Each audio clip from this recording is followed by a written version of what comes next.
Bonjour. Je vous demanderai premièrement, commençant, d'éteindre votre microphone, s'il vous plaît. Je suis venu vous présenter notre projet de recherche, évaluation de l'impact. Voilà.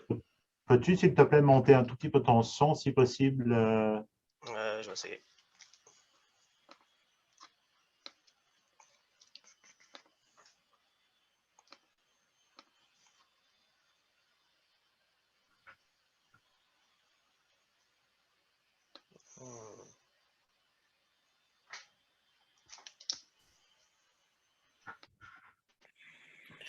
Est-ce que ça va mieux comme ça? Très bien, merci beaucoup.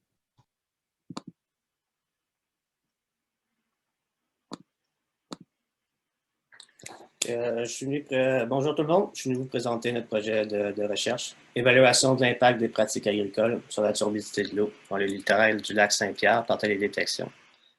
Projet réalisé en collaboration avec Christophe Kinard, Daphné Dubé-Richard, Stéphane Campeau, Pierre-André Bordelot, Arthur de Grandpré et Alexandre Roy. Je commencerai par vous parler du lac Saint-Pierre, qui est notre sujet de recherche. Le lac Saint-Pierre est un élargissement peu profond du Saint-Laurent, d'une grande importance écologique, avec de nombreux services écosystémiques et des milieux humides d'une grande richesse. En 1998, il a été déclaré site Ramsar et en 2000, réserve mondiale de la biosphère de l'UNESCO. C'est la plus grande halte migratoire à l'est du Canada pour la sauvagine, 288 espèces d'oiseaux, 79 espèces de poissons, 89 espèces menacées, vulnérables ou sur le point de devenir. C'est un site riche et unique. Cependant, un des problèmes, c'est que le lac Saint-Pierre draine plus de la moitié des terres cultivées du Québec. Qu'au printemps, le lac Saint-Pierre sort de son lit et va s'étendre de sa plaine inondable. À ce moment-là, la plaine inondable peut occuper entre 9 et 45 % de la superficie du lac. Ce qu'on peut voir dans l'image de droite, en bleu pâle, c'est le lit normal du lac. En rose, la zone de récurrence d'inondation 0,2 ans. En bleu foncé, 0,20 ans. Et en vert, 0,100 ans. Si on veut mettre un peu plus de visuel à ça, ici on peut voir baie du Fer, à quoi ça peut ressembler. Ce sont tous des champs et des forêts inondés. Ici, Pierreville, champs et forêts inondés. Ici, Saint-Barthélemy, l'île du Pas, encore des forêts et des champs agricoles inondés. Entre 1950 et 1997, il y a une perte entre 3200 hectares et 5000 hectares d'habitat de qualité dans la zone 0,2 ans. Ce qui a apporté une baisse de la capacité de support du milieu pour les animaux comme la perche chaude, puis moins de protection des sols contre l'érosion. On peut voir dans l'image de gauche l'occupation du sol en 1950. Ce qui est en rouge sont les cultures annuelles, en jaune les cultures pérennes, et en vert lime, les milieux humides. On peut voir dans l'image du centre que le jaune, les cultures pérennes, les cultures moins intensives agriculturellement, ont été remplacées par des cultures annuelles qui sont beaucoup plus intensives sur l'environnement. Il y a des milieux naturels qui sont disparus aussi, des milieux humides. On peut voir dans l'image de droite, ce qui était les cultures pérennes qui ont été modifiées en cultures annuelles sont en rose. Les milieux humides transformés en cultures annuelles sont en jaune. Puis malgré plusieurs programmes gouvernementaux qui ont été mis en place ces dernières décennies, l'intégrité écologique du lac Saint-Pierre reste profondément affectée par les activités humaines. À travers le temps, il y a aussi une industrialisation des pratiques agricoles. On est parti de cultures plus simples vers des cultures plus intensives qui favorisent l'exportation de la charge en nutriments ou en sédiments, ce qui peut venir faire augmenter la turbidité de l'eau. Que la surutilisation des cultures annuelles, l'absence de plantes de couverture, le labour du sol et la fertilisation vont venir contribuer à l'augmentation de la turbidité. Mon projet s'insère dans le pôle d'expertise multidisciplinaire en gestion durable du littoral du lac Saint-Pierre. Le pôle d'expertise a été créé en 2018 à la demande du gouvernement du Québec et a pour mission de développer, évaluer et proposer des solutions pour favoriser la conservation du lac Saint-Pierre, ainsi que de définir et promouvoir une agriculture durable adaptée à l'écosystème de celui-ci. Ce projet de recherche s'inscrit dans le cadre du pôle d'expertise et notre contribution sera au niveau du suivi spatio-temporel de la turbidité par télédétection. Alors, qu'est-ce que la turbidité? La turbidité, c'est la transparence, la qualité de la transparence de l'eau et c'est relié à la matière en suspension qui vient refléter la lumière. La raison pourquoi on s'intéresse à la turbidité, c'est que c'est un proxy pour la qualité de l'eau. L'environnement spectral est un moteur important de plusieurs processus écologiques. La turbidité va venir jouer sur la quantité et la qualité de la lumière. La turbidité a plusieurs impacts importants sur les écosystèmes, dont quelques-uns sont énumérés ici, comme la réduction de l'oxygène disponible, la réduction de la qualité et de la quantité de la lumière, la réduction de la productivité primaire, qui va entraîner une réduction de la productivité au niveau trophique supérieur, et peut apporter une réduction de l'abondance, de la richesse et de la diversité du milieu. Le lac Saint-Pierre est un environnement complexe et plusieurs grandes masses d'eau le traversent, des masses d'eau qui ne se mélangent pas entre eux. Qu'est-ce qui arrive, c'est qu'au printemps, les eaux des tributaires remplies de nutriments et de sédiments s'en viennent vers le lac Saint-Pierre et sont poussées par ces grandes masses d'eau-là vers les zones de frais de croissance des poissons, les zones les plus sensibles du lac. Cependant, la turbidité n'est pas homogène dans sa distribution ni stable dans le temps.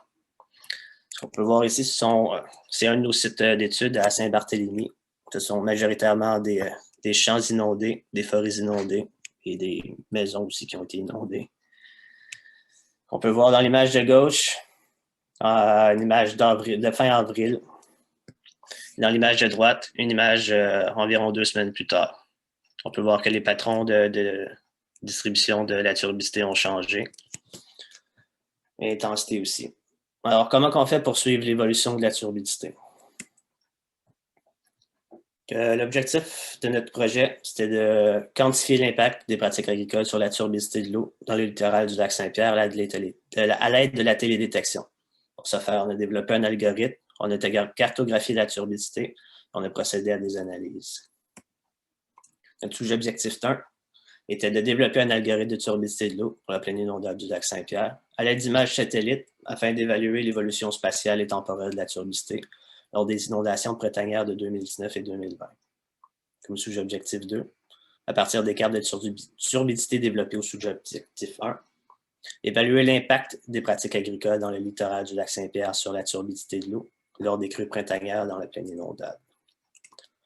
Pour ce faire, on a séparé le lac Saint-Pierre en 10 zones distinctes, des zones d'influence hydrologique semblables, et on s'est basé sur l'interprétation d'images satellites ainsi que la connaissance du milieu qu'on avait. Les transects ont été effectués par kayak afin d'avoir des données continues de turbidité et de GPS qui ont été pris par une sonde multiparamètres. Un pré-traitement a été fait sur les données pour enlever les mauvaises mesures, comme quand la zone tapait dans le fond du sol, était sortie de l'eau, des choses comme ça. Donc, pour 2019, entre le 23 avril et le 12 juin, ça nous donne 3013 points, 11 transects différents dans 3 de nos 10 zones d'études. Comme image satellite, on s'est tourné vers les images satellites Sentinelle-2 qui ont été acquises du site de l'Agence spatiale européenne.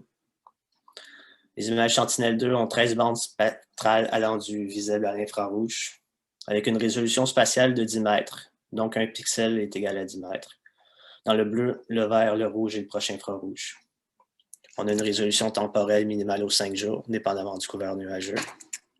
Ce qui nous donnait 11 images disponibles pour notre terrain, dont 8 cycles secs correspondaient aux images de Sentinelle-2. Les données d'occupation du sol d'agriculture ont été tirées de la base de données des parcelles et productions agricoles déclarées de la financière agricole du Québec. Les données de milieux naturels ont été tirées d'une base de données de Canard illimité qui identifie les différents types de milieux humides autour du lac Saint-Pierre. Les données de niveau d'eau ont été tirées d'un modèle d'élévation d'eau basé sur les données lidar et bathymétriques du gouvernement qui a été fait à l'UQTR. Pour développer l'algorithme, on a pris les mesures de turbidité qui ont été cherchées sur le terrain. On a fait la moyenne de toutes les mesures à l'intérieur d'un pixel, ainsi que les 9 pixels autour. On a fait la moyenne des réflectances dans un carré de 3 pixels par 3 pixels. Ces deux données-là ont été associées et ont été extraites, ainsi qu'avec le secteur et avec la date. On a réalisé plusieurs régressions avec chacune des longueurs d'onde afin de trouver la meilleure régression. Nos deux plus performantes étaient la polynomiale de deuxième degré et la power function dans le rouge et dans le proche infrarouge. Pour développer l'algorithme, on s'est basé sur l'algorithme de Degliotti et al. Originalement, Degliotti s'était basé sur un algorithme semi-empirique à bande unique de Nechad, appliqué à deux longueurs d'onde, où une fonction linéaire pondérée a été appliquée aux deux turbidités modélisées. Notre algorithme a aussi la fonction linéaire pondérée. Cependant, on se base sur nos régressions les plus performantes. Ce qui fait que les extrêmes vont être calculés à partir d'une bande, le rouge pour les faibles turbidité parce que notre régression avec la bande, les réflectances en rouge étaient plus performantes, tandis que les hautes turbidité sont calculées à partir de la bande du proche infrarouge. Les valeurs médianes vont être calculées à partir des deux bandes. Et ensuite, l'algorithme a été optimisé à l'aide d'une méthode itérative pour minimiser la RMSE. Si on peut voir à quoi ressemble notre algorithme, on a les turbidité estimées par Sentinel-2. On a les turbidité estimées par la power function dans les réflectances de rouge. Et la turbidité estimée par la power function dans les réflectances du proche infrarouge. On a notre pondération qui fait le lien entre les deux. Ce qui nous a permis de faire des cartographies de turbidité avec les images de Sentinel-2. On a appliqué 3 masques. Un premier masque pour délimiter la partie terrestre et l'enlever. Puis on l'a fait à partir du modèle de niveau d'eau qui a été fait à l'UQTR. Un deuxième masque, un masque de nuage, qui a été fait avec le produit de masse de nuage et le produit de classification qui vient avec les images Sentinel-2. Puis un troisième masque de végétation inondée qui a été fait avec une combinaison de NDVI et de NDWI. Suite à ça, les turbidité estimées par Sentinel-2 ont été extraites selon les données d'utilisation du sol et du secteur pour chaque carte et ont été limitées à 500. Ici, on peut voir à quoi ressemblait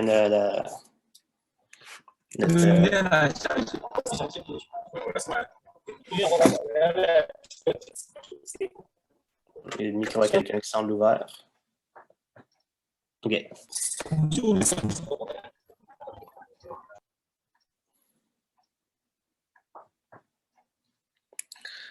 Alors ici, on peut voir nos 10 secteurs, ainsi que les différentes utilisations du sol qui ont été sorties.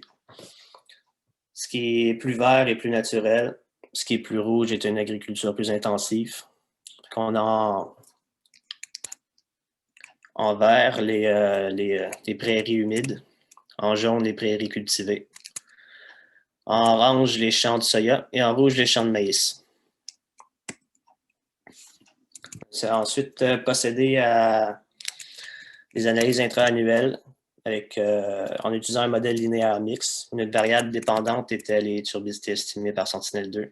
L'effet fixe était l'utilisation du sol et nos effets aléatoires étaient les dates et le secteur, ce qui nous a permis d'enlever l'effet du temps et de l'espace sur la turbidité. L'analyse a été faite séparément pour 2 années, 2019 et 2020. Pour nos résultats, nos régressions les plus performantes étaient la polynomiale de deuxième degré et la power function dans les longueurs d'onde de rouge et de proche infrarouge. La power function a été choisie parce qu'elle passait par l'ordonnée à l'origine, ce qui était plus consistant avec la réalité physique. On peut voir ici nos turbidités estimées avec les turbidités in situ. On a un R carré de 0,942 avec un RMSE de 18,27. La ligne noire représente la ligne de notre régression et la ligne pointillée représente la ligne 1,1. Ce qui donne un modèle de turbidité qui performe super bien, qui nous permet de spatialiser l'information à l'échelle du lac Saint-Pierre. L'ensemble des turbidités extraites ont été moyennées pour regarder un peu à quoi ressemblaient les turbidités en fonction du niveau de l'eau. Ce qui nous donne, puis les inondations de 2019 et les inondations de 2020 ont été quand même très différentes. On peut voir en 2019 qu'on a reçu beaucoup d'eau. Et cette eau-là, ça s'en va tranquillement, se dégage pour redevenir un niveau plus bas. Tandis que l'année 2020, le niveau d'eau était plus bas et on a reçu moins d'eau. En 2019, les turbidité étaient très élevées en début de saison pour rapidement descendre en milieu de saison et avoir un petit rehaut en fin de saison. Alors que les turbidités en 2020 étaient beaucoup plus faibles au départ et ont descendu beaucoup plus tranquillement. Si on regarde les turbidités en fonction de l'utilisation du sol, on peut voir un certain motif. C'est que les milieux plus naturels sont moins turbides, ont une médiane moins turbide, mais les milieux avec une agriculture plus intensive ont une turbidité plus élevée. Mais ça manque de détails un peu. Ce qui nous a permis d'un peu de séparer les effets avec notre modèle de linéaire mixte. Ce qu'on voit ici, c'est que, en fait, les prairies humides ont été désignées comme un niveau de référence. Ce qu'on voit, c'est que les prairies cultivées ont 5% et 10% plus de turbidité que les prairies humides en 2019 et 2020 respectivement. Les champs de soya ont 30% plus de turbidité, 50% plus de turbidité que les prairies humides en 2019 et 2020. Les champs de maïs ont 57% plus et 69% plus de turbidité que les prairies humides. Notre modèle explique environ 63% de la variation, mais notre utilisation du sol est 63%, excusez-moi, pour 2019 et 80% environ pour 2020. Mais l'utilisation du sol explique à elle seule environ seulement 4 ou 5% de la variation. Ce qui fait que la majorité de l'effet vient de nos effets aléatoires, ce qui veut dire le temps et le secteur.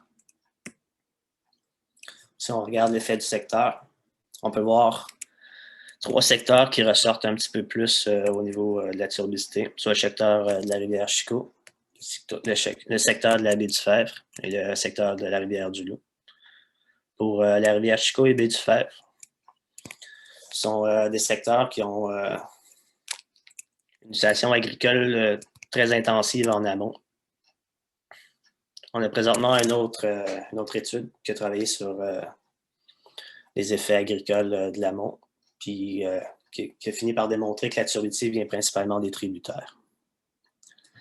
Et on peut voir aussi certains secteurs vers plus le sud, qui la rivière Richelieu, la baie Lavalière, rivière Ramaska, rivière Saint-François, qui ont dans tous les cas des niveaux de turbidité plus faibles.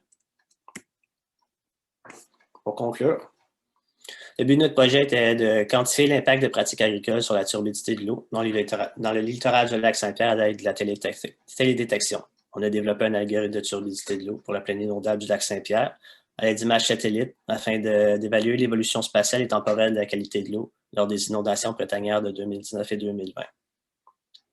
L'algorithme a été développé à partir d'images Sentinel-2, où c'est qu'on a appliqué une formule linéaire pondérée entre deux power functions, avec des réflectances dans le rouge et le proche infrarouge, qui nous a donné un R carré de 0,942 et un RMSE de 18,27, ce qui nous donnait un algorithme quand même très performant.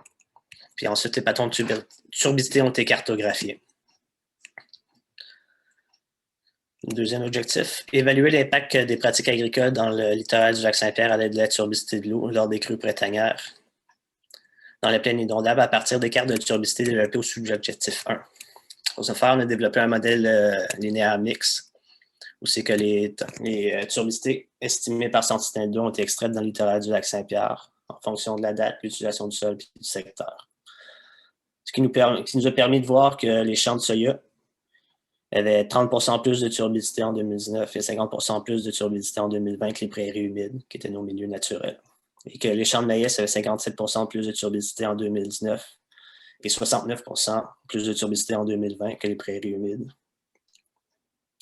Cependant, on ne pouvait pas dire avec certitude que les prairies cultivées avaient un effet sur la turbidité.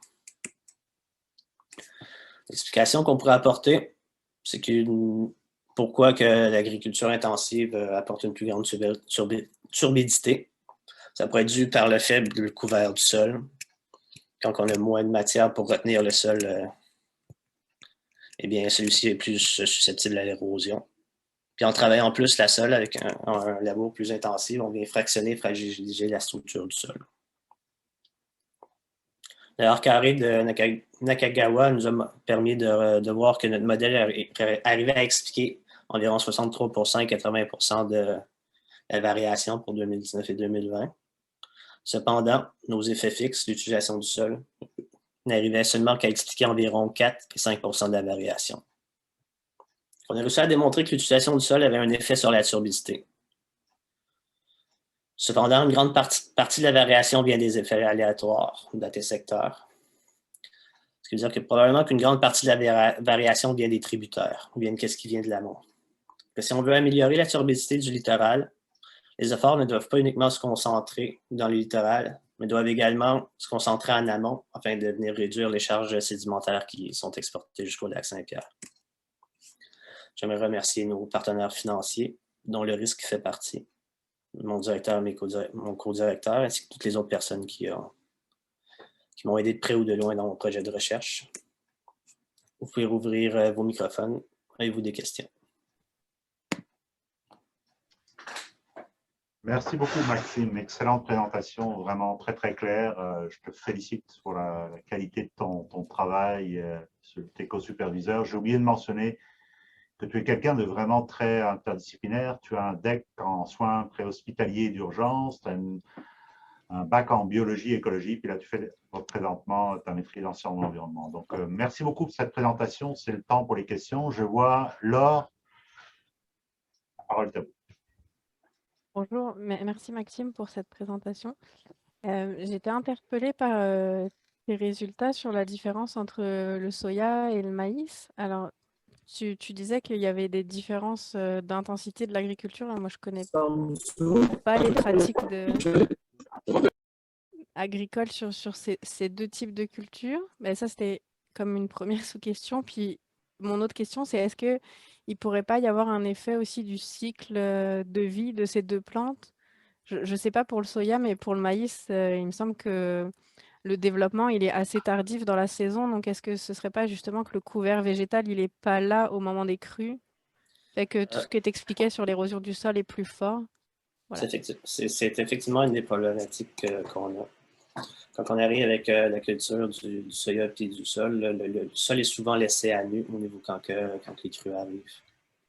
Certaines pratiques qui se font aussi, qui est aussi que tu peux laisser des bouts de tiges dans le sol pour permettre la rétention.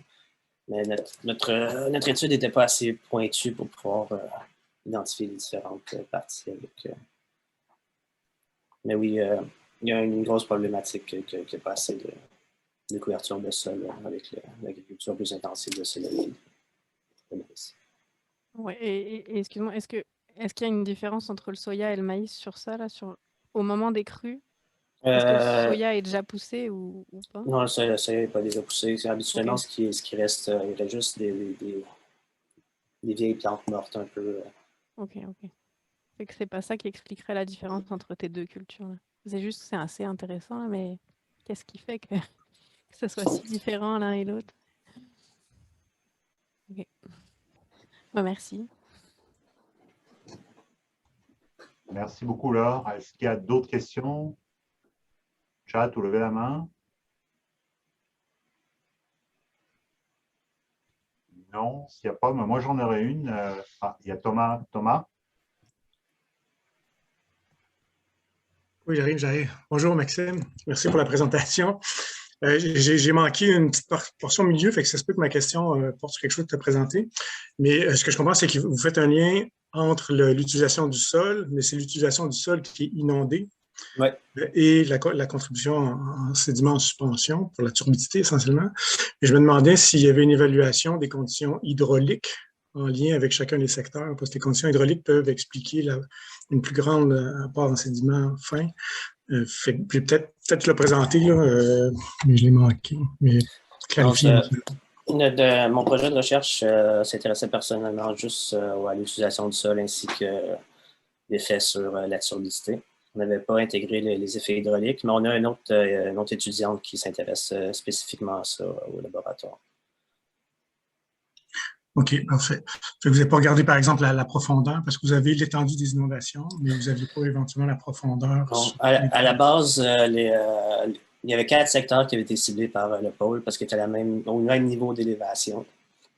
Une analyse préliminaire que j'avais faite, l'avais faite sur ces 4 secteurs-là, principalement. Ce que ça nous donnait, c'est que ça nous donnait des meilleures explications, en fait.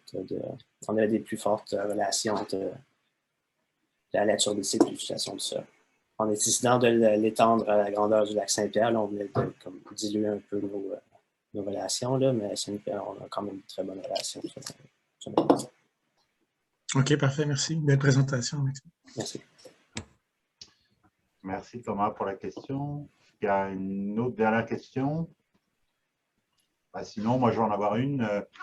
En dehors de l'aspect hydraulique dont vient de parler Thomas, parce qu'une partie en fait de la turbidité, l'apport en matière organique des sols vient aussi de l'intensité de la précipitation et notamment la mobilisation en fait, des sédiments en dehors des zones inondées. Donc, est-ce que c'est les choses que vous regardez? La différence entre 2019 et 2020 est frappante parce qu'on avait eu des grosses intensités en 2019. Mais justement, notre modèle linéaire mixte nous permettait d'enlever l'effet du temps. Donc, on peut voir en 2019 qu'il y avait énormément de turbidité et énormément d'eau en début de saison, puis ça s'est mis à descendre très rapidement. Ce qui nous permet d'ajuster notre modèle pour enlever l'effet de... Okay. Super. C'est vraiment un très beau travail. Je vous félicite. Je te félicite, Maxime. C'est très, très intéressant. Sans plus tarder, pour ne pas prendre de temps, merci Maxime. Je vais présenter rapidement Yaovi. Yaovi donc, a un diplôme d'ingénieur en eau, en environnement à l'Institut international d'ingénierie de l'eau et de l'environnement à Ouagadougou et une spécialisation en gestion des risques et des catastrophes à l'Université de Liège. Donc, il possède une expertise en gestion des risques liés aux inondations avec la municipalité Burkina Faso, donc normalement, j'imagine, Ouagadougou. Il a décidé donc de venir ici dans un climat un peu plus froid que Ouagadougou, n'est-ce pas, à Rimouski, pour faire sa maîtrise en collaboration avec Thomas Buffin-Bélanger et Isabelle Thomas. Donc, sa présentation va traiter justement de... Je vais laisser présenter parce que je n'ai pas ton titre sous les yeux. Yaovi, pardon. Va nous présenter un projet sur la trajectoire de la vulnérabilité aux inondations dans les bassins versants de la rivière Cascapédia et Petite Cascapédia dans l'est du Québec, qui est une des composantes évidemment du projet de cartographie des risques d'inondation qui sont en cours dans la MRC. Donc, merci Yaovi et la parole est à toi.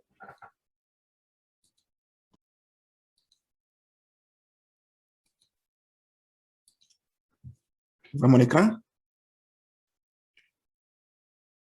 Oui, c'est bon. OK. Je vais vous présenter le projet de trajectoire de la vulnérabilité aux inondations dans les bassins versants de Cascapédia et Petite-Cascapédia à l'est du Québec. Et dans TDG, en 2017, Québec a eu des inondations qui ont affecté 293 municipalités, qui a fait évacuer plus de 4000 personnes et 5300 résidences inondées, avec plusieurs routes fermées, avec un dommage également qui a été évalué à 365 millions de dollars canadiens. Et suite à ces événements, le ministère des Affaires municipales et de l'Habitation du Québec a élaboré un projet de cartographie des risques d'inondation pour 6 communautés métropolitaines et pour 2 communautés métropolitaines et 6 MRC, dont la MRC de Bonaventure, qui fait l'objet de notre projet actuellement sur la trajectoire de la vulnérabilité, qui est une composante du grand projet de cartographie de la vulnérabilité des risques aux inondations dans cette MRC. Ce que je vais vous présenter, le risque est défini comme la probabilité d'occurrence d'un événement dommageable, c'est-à-dire que la fréquence par les conséquences pour un premier temps, et donc la vulnérabilité dans ce cas peut être appréhendée par endommagement potentiel. Et le risque peut être défini également comme interaction entre l'alerte et la vulnérabilité Et la vulnérabilité, dans ce cas, est appréhendée comme facteur de vulnérabilité. Le choix d'un courant de pensée pour la trajectoire de la vulnérabilité dépend de la finalité des études. Nous, dans notre cas ici, nous avons opté pour les facteurs de vulnérabilité puisque ça contribue à identifier les conditions préexistantes pour pouvoir aider la municipalité à élaborer sa politique de gestion préventive des risques d'inondation. D'où nous adoptons la définition de la vulnérabilité de la sécurité civile du Québec, qui est une condition résultante des facteurs physiques, socio-économiques ou environnementaux qui prédisposent les éléments exposés à la manifestation d'un aléa à subir des préjudices ou dommages. Nous présentons ici le niveau de variation du risque qui est fonction du niveau de variation des caractéristiques de l'inondation sur l'étendue et du niveau de variation de la vulnérabilité. Les cercles concentriques édité sur la figure montre ces différents types de niveaux. Et donc, dans le cadre de notre travail, nous nous focalisons sur 3 scénarios possibles pour la trajectoire de la vulnérabilité aux inondations. La trajectoire de la vulnérabilité aux inondations peut s'effectuer sur différentes zones des inondations vécues, qui a très souvent à la zone, à la trajectoire menée par endommagement. Et la trajectoire de vulnérabilité sur différentes zones des inondations modélisées correspondant aux différentes périodes de retour choisies, ou bien la trajectoire de la vulnérabilité peut être également étudiée sur des zones d'inondation, sur une seule zone d'inondation modélisée ou vécue fixée. Nous avons fait l'option de prendre le troisième scénario, qui est donc pour étudier la trajectoire de la vulnérabilité dans le temps pour une inondation modélisée fixée pour une période de retour plutôt en 50 ans, pour s'aligner sur la limite maximale des lignes directrices du ministère de l'Habitation et des Affaires municipales du Québec. D'où nous avons adopté la définition de la trajectoire de la vulnérabilité de Rebaille et Alvarado, qui est un enchaînement dans le temps de facteurs d'altération de l'organisation des sociétés et de leurs relations avec l'environnement. Dans la MSC de Bonaventure, qui fait l'objet de notre projet, nous avons remarqué que les zones d'inondation sont peu précises et que ces zones ont été cartographiées à partir de la méthode pinceau large depuis 1988 et qui sont tombées en désuétude suite aux récents événements des inondations constatées dans la MSC de Bonaventure. Il y a également la trajectoire de la vulnérabilité qui est très peu maîtrisée dans la MSC de Bonaventure et que les inondations en 2017 et 2019 ont montré une faiblesse des institutions dans la gestion préventive des inondations dans cette MRC également. Donc, notre étude consiste donc à évaluer la vulnérabilité aux inondations dans les bassins versants des rivières Cascapédia et Piscascapédia, plus spécifiquement à caractériser l'aléa inondation, identifier les indicateurs les plus pertinents et leur interaction, comprendre la trajectoire de la vulnérabilité dans la MSC de Bonaventure. Rapidement, pour présenter la zone d'études, la MSC de Bonaventure est à l'est du Québec, au sud de la Gaspésie, comme l'indiqué sur la figure générale du Québec à droite. Mais l'étude se focalise principalement sur les corridors fluviaux des rivières Cascapédia et des Petites Cascapédia. Et le corridor fluvial de rivière Cascapédia se trouve dans la municipalité Cascapédia-Saint-Just, et cette municipalité a une population de 730 habitants en 2016.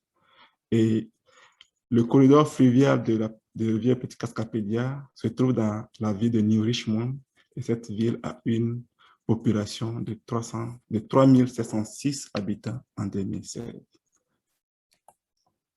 Les données socio-économiques utilisées dans le cadre de cette étude viennent de Statistique Canada pour les années 1986, 1996, 2006 et 2016. Le débit des rivières Cascapédia et Piscascapédia vient du Centre d'expertise hydrique du Québec. La cartographie de l'aléa inondation vient de la modélisation 2D avec le logiciel ECRAS, qui est les codes critiques de subvention des bâtiments, les codes des ouvrages de franchissement point ponceau et les orientations des bâtiments face au courant dominant des eaux viennent de relever DGP qu'on a à faire sur le terrain. Les données sur les bâtiments, qui ont consisté d'abord à digitaliser les bâtiments à partir de la photographie aérienne de 2016, couplée avec les éléments de cadastre et de l'eau d'évaluation, ont été utilisés pour s'aligner sur la mesure 15 du plan de protection des territoires face aux inondations qu'a élaboré le Québec actuellement. Les infrastructures linéaires proviennent de l'Appui Réseau et de la MSC de Bonaventure, mais les informations sur l'alerte aux inondations proviennent du terrain à partir des enquêtes que nous avons élaborées. En termes de méthodologie pour caractériser l'aléa, nous avons fait une recherche documentaire et des enquêtes sur le terrain pour retracer les historiques des inondations.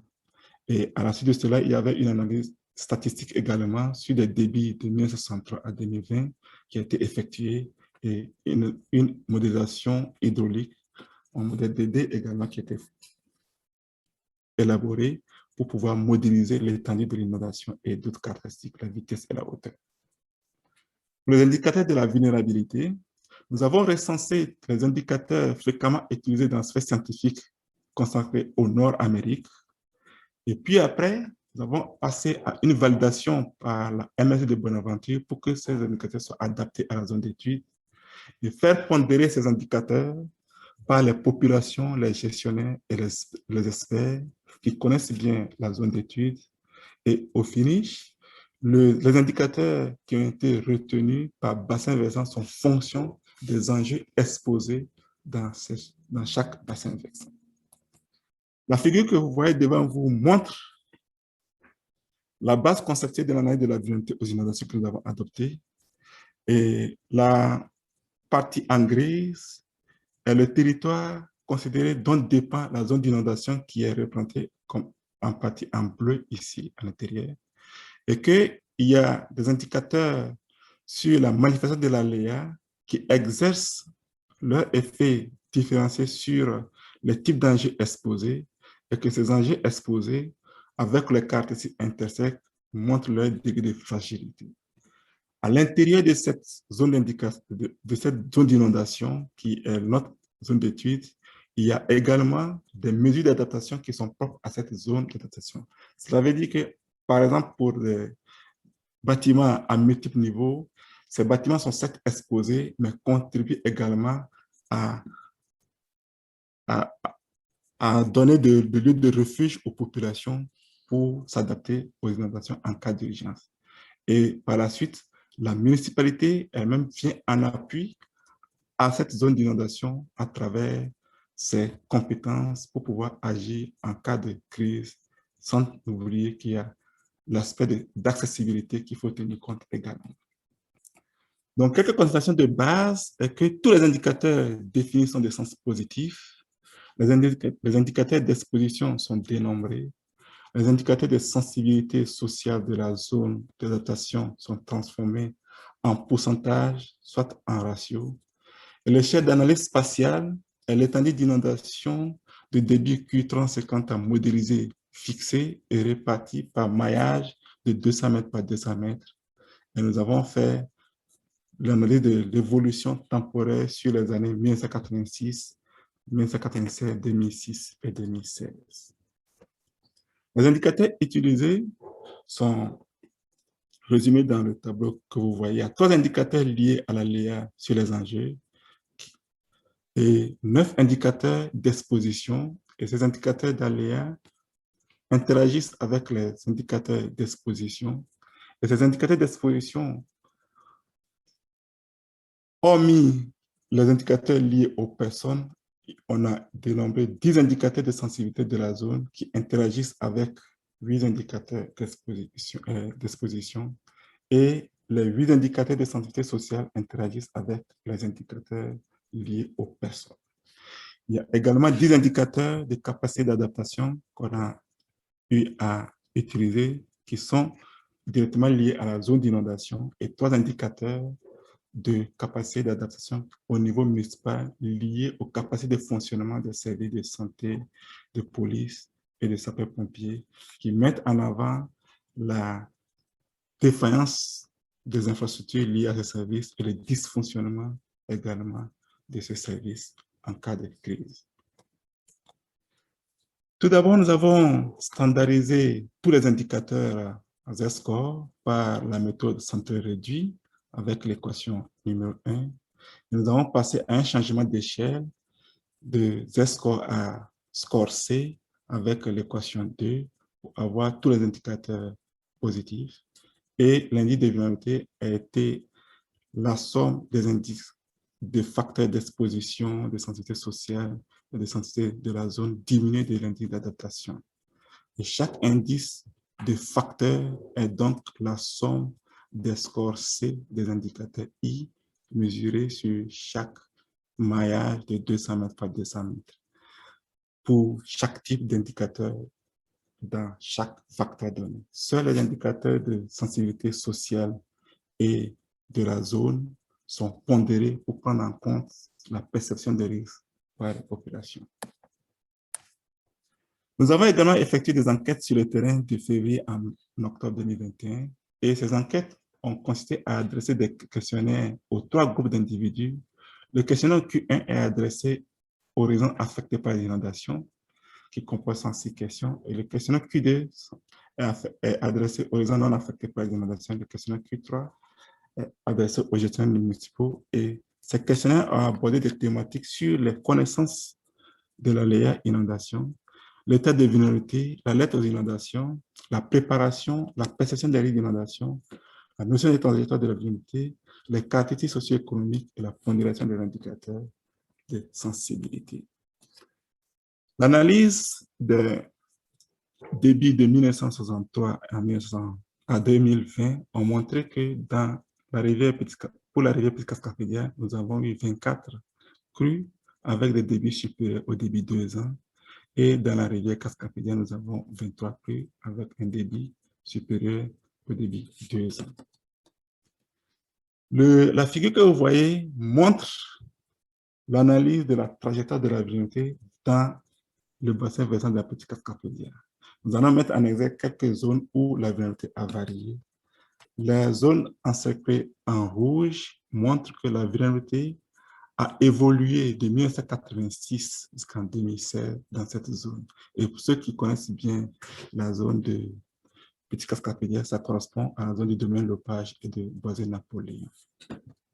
Une seconde zone qui est encerclée en jaune que nous mettons en exergue est que la vulnérabilité a évolué dans les maillages que vous voyez, a diminué plutôt de 1986 jusqu'en 2016. Dès que vous voyez, il y a plus de cadres rouges qui montrent de très fortes vulnérabilités, et en 2016, il y a une très faible vulnérabilité. Au total, on a eu 34% des mailles contenant des enjeux qui ont vu leur vulnérabilité varier au cours du temps dans cette étude. Nous observons la même chose également pour la Grande Cascapédia, où nous voyons une variabilité de la vulnérabilité au niveau de la zone encerclée également.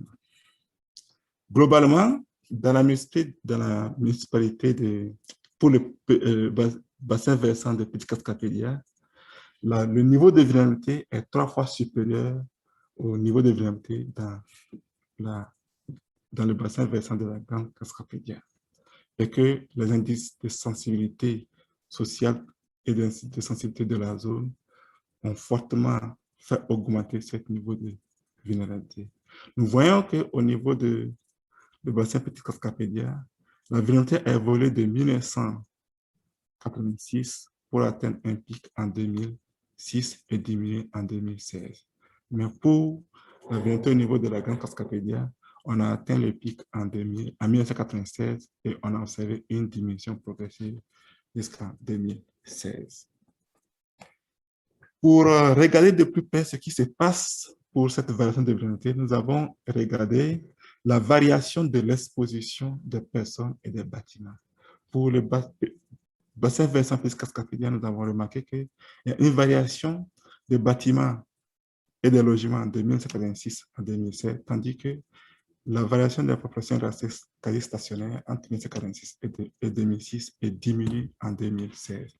Pour la Grande Cascapédia, la variation de la vulnérabilité de l'exposition au niveau des bâtiments et des logements sont restés quasi stationnaires, mais on a observé une variation au niveau des personnes. Donc, le nombre de personnes par logement a varié au cours du temps.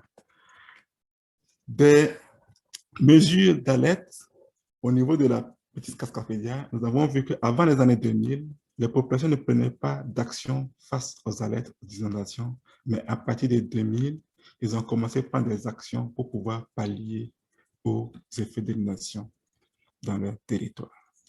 Les enquêtes ont également révélé qu'il y a un fort impact sur la propriété des inondations. Sur les deux figures que vous voyez, nous voyons que 85% des personnes qui ont été enquêtées, que ce soit qui sont dans la zone inondable ou aux alentours des zones inondables, se disent que se trouver aux alentours des zones inondables ou dans les zones inondables a un impact fort sur la valeur de leur propriété. Faute de cela, ces personnes ne sont pas prêtes à déménager de leur zone pour se localiser ailleurs. Et donc, nous avons observé sur le terrain qu'il y a un sentiment de frustration qui se dégage au sein de la population et d'autres espèrent même être exclus de la zone d'inondation dans la cartographie qui s'en vient. Pour le dynamisme des indicateurs dans la trajectoire de l'humanité, nous avons observé que pour les indicateurs reliés aux personnes, tous ces indicateurs ont été dynamiques pour les 4 facteurs de vulnérabilité étudiés et pour les 2 corridors fluviaux étudiés. Mais au niveau des infrastructures linéaires, ces indicateurs sont restés statiques. Mais pour les bâtiments, ça a été dynamique pour le cas de la petite Cascapédia, mais statique pour la grande Cascapédia. Au niveau de la capacité institutionnelle, c'était dynamique pour les 2 cas au niveau de la datation. Et au niveau de l'alerte aux inondations, c'est uniquement au niveau de la petite Cascapédia que nous avons vu ce dynamisme. La sensibilité de la zone et la sensibilité sociale sont les 2 facteurs importants dans l'augmentation du niveau de vulnérabilité dans le bassin versant petite Cascapédia. Et cela est dû essentiellement à la pondération, qui est une fonction de prendre en compte la perception des acteurs qui sont à la fois considérés comme enjeux vulnérables et acteurs d'adaptation. Malgré que cette pondération a augmenté le niveau de vulnérabilité, cela a contribué à avoir une transparence et une participation à la co-construction de la vulnérabilité dans la MSC de Bonaventure. L'accroissement de l'exposition des bâtiments dans les bassins versants Petite Cascapédia a montré une faiblesse de l'application de la réglementation ou une construction non autorisée des bâtiments ou une méconnaissance de la zone d'inondation par la population, d'autant plus que la zone d'inondation considérée 30-50 ans est une zone d'inondation modélisée et non vécue. La diminution de la vulnérabilité à partir de 2006 dans les bassins versants Petite Cascapédia est due à une diminution de l'exposition des personnes et à une augmentation des mesures d'adaptation. La diminution de la vulnérabilité à partir de 1996 dans le bassin versant Cascapédia est due à une diminution de l'exposition des personnes dans le corridor du bassin de la Grande Cascapédia. Les enquêtes ont révélé également que pour ceux qui se déclarent hors de la zone inondable, nous avons observé qu'il y a effectivement 47% de ces personnes qui se trouvent dans la zone inondable réglementaire définie depuis 1986. Et ceci a été démontré sur le terrain et modélisé également au niveau de notre modèle que certaines personnes ont vu une partie de leur propriété qui a été inondée, mais le bâtiment n'est pas inondé et ils se considèrent non inondés et non dans la zone inondable. Et d'autres ont vu toutes leurs parcelles inondées, mais en fonction de la fonction de la topographie du terrain naturel ou des remblais qui ont été effectués, leur bâtiment n'a pas été atteint par les inondations et se considèrent comme étant dans une zone non inondée. D'autres ont réellement prouvé qu'ils sont dans la zone inondée avec 52% des cas. Mais il y a des gens qui ont aussi dit que l'inondation est arrivée juste à la 2e marche de notre maison, donc nous ne sommes pas inondés et que c'est le voisin d'à côté qui est inondé. Billet nous apprend qu'il y a 5 types de limites d'inondation, 5 types de limites des zones d'inondation. Les limites constatées qui ont un caractère cognitif, les limites retrouvées qui se basent sur la recherche historique, les limites présumées qui se basent sur l'analyse statistique hydrologique qui est notre cas ici, et les limites extrapolées. Et quelle que soit la méthodologie utilisée pour avoir ce type de limites des zones d'inondation, pour les populations, elles considèrent que c'est une base de discussion pour pouvoir donner une zone d'inondation définitive, vu les différents intérêts et les influences que cette zone d'inondation peut avoir sur leur propriété. D'où l'importance d'avoir une très bonne communication sur les risques liés aux inondations avec la population, afin d'avoir une acceptation sociale des cartographies des zones d'inondation, des zones inondables qui s'en viennent. En guise de conclusion, nous pouvons dire que la trajectoire de la vulnérabilité a mis en lumière les changements globaux qui ont fait varier la vulnérabilité dans le temps. Elle montre les endroits de grande vulnérabilité dans le bassin versant afin d'orienter les mesures d'adaptation dans le futur. Malgré leur vulnérabilité, les citoyens souhaitent généralement demeurer dans leur lieu de résidence actuelle, ce qui veut dire qu'ils souhaitent réellement composer avec l'eau d'inondation, qui donne une autre orientation pour des mesures d'adaptation. Cette étude a exposé également le caractère dynamique, temporaire et transformationnel de la vulnérabilité. Et la cartographie de la vulnérabilité sur un moyen de 200 mètres par 200 mètres est donc un outil de gestion préventive des risques liés aux inondations dans la MSC de Bonaventure. Je vous remercie pour votre aimable attention. Merci beaucoup. Il y a eu une excellente présentation, Maxime aussi. Vous deux, vous êtes vraiment des excellents vulgarisateurs. Félicitations, Yovi. Fait que c'est le temps pour les questions. Chat ou levez la main. N'hésitez pas.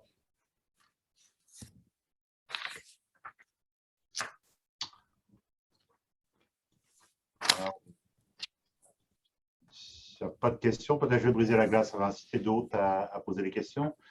Très, très excellent travail. Une question, tu as utilisé donc aussi la modélisation avec HEC-RAS. Est-ce que tu as utilisé aussi des conditions stationnaires, c'est-à-dire que dans tous les cas, les conditions d'inondation ne changeaient pas, c'était vraiment les périodes de retour 0, sur le 1 à 350 ans que tu as utilisé? Il y a des conditions qui ont permis d'utiliser, d'avoir les modèles sur 0,350 ans, mais également, il y a eu, pour ce modèle, on a également eu des zones d'étendue d'inondation de 0,20 ans, 0,100 ans, pour pouvoir s'aligner sur les lignes directrices du MAMACH. Et que c'est une autre équipe qui a fait cette modélisation. Et pour moi, c'est l'interaction avec la vulnérabilité que j'ai. Ce que je veux dire, c'est que les conditions hydrométéorologiques, elles sont stables dans tous les cas. C'est-à-dire, la question, c'est si tu devais faire changer les conditions d'inondation, c'est-à-dire qu'en fait, au lieu des inondations qu'on a connues dans le passé, elles seraient pires. Comment tu penses que ça pourrait justement modifier une partie en fait de l'évaluation globale de la vulnérabilité? Est-ce qu'il y a des choses qui pourraient changer dans la façon même dont les gens perçoivent le risque? C'est ma question. Oui, bien sûr que ça pourrait changer beaucoup de choses. J'ai présenté initialement qu'il y a 3 manières d'aborder la trajectoire de la vulnérabilité et que nous avons choisi donc d'avoir une condition statique pour l'inondation et voir ce qui se passe à l'intérieur. Dans le cadre du projet avec la MSC, nous utilisons cette variation pour voir les facteurs aggravants également dans cette situation, pour voir comment la vulnérabilité a changé. Mais pour le cas de mémoire, c'est juste la façon stationnaire que nous avons utilisée. Parfait. Merci beaucoup encore une fois. Est-ce qu'il y a d'autres questions?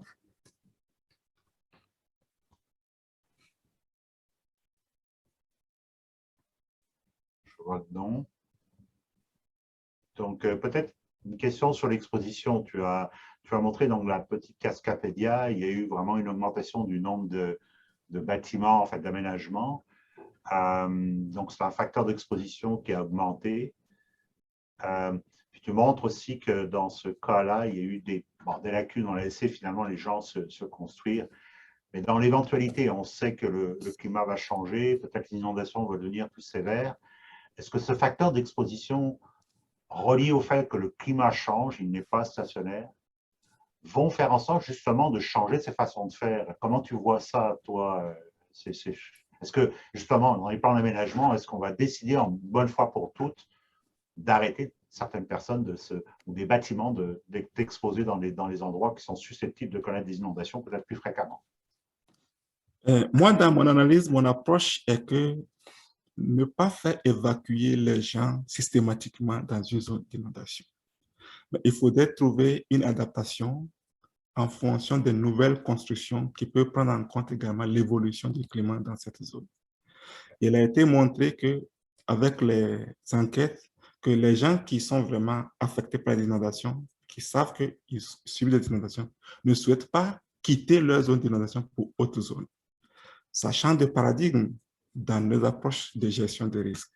Et qu'il faudrait aussi tenir compte de ces aspects pour pouvoir concilier leur désir de rester dans la zone et également la gestion préventive des risques.